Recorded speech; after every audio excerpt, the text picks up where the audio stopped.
Welcome back everyone. This is part 2 of the Age of Khonshu. You guys seem to like this kind of content, so I'm gonna keep it going.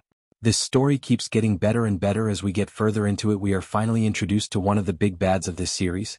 Thank you guys for your support. Now let's get into it. This one starts a couple weeks prior to the events that happened in the last video. We are in Egypt where Moonknight is searching for Khonshu because he could feel his spirit. He's been getting visions of Super Satans and he believes that Khonshu is responsible for these visions. As he walks right through all the guards in the temple, Moonknight complains that Khonshu is always playing games with his head and is basically over it. He is completely shocked when he stumbles in on Khonshu where he is just cowering down in a dark corner spouting nonsense. Khonshu crawls up to Moonknight begging him to put an end to his life before he comes. And it's kind of chilling to hear that come from a god. I also believe we all have a pretty good idea of who he is talking about. So now back to the present. We are in Las Vegas at the Hotel Inferno where you guessed it, the devil himself Mephisto is currently residing. So Moonknight is straight up sprinting up there with Khonshu trailing behind him, as we see Mephisto for the first time dining on human flesh, but to be honest he definitely has some style here. Your boy is looking fresh. So as we look on at Mephisto here, he is behind a red barred cell and you can see the magic implemented here, as Mephisto tells Moonknight that he wouldn't get too close to those bars because the Sorcerer Supreme himself put that up to keep him in. It seemed like that upset Mark cause he straight up says that Doctor Strange is not the Sorcerer Supreme.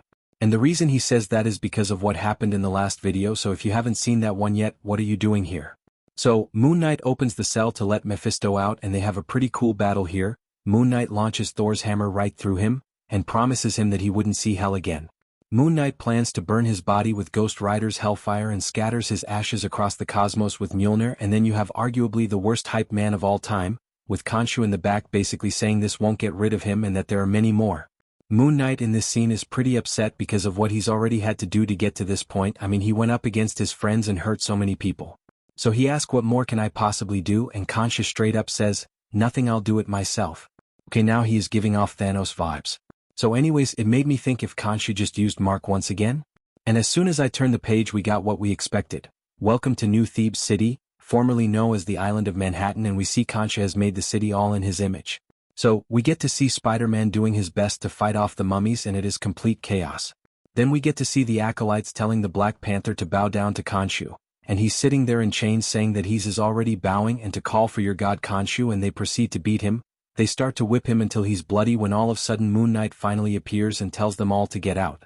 Moonknight then tries to reason with the Panther by telling him that they would kill him if he didn't give up his powers, which Black Panther straight up calls Mark a fool, and then Moonknight throws the nastiest punch at T'Challa and says, does that feel like the fist of a fool to you? While they are talking and Mark does seem to feel some kind of remorse for what he has done, an acolyte walks in and says the fugitives have been found. We are assuming that it's Captain America because of what Mark says here, and he's gonna go deal with it, leaving the acolytes with the Black Panther.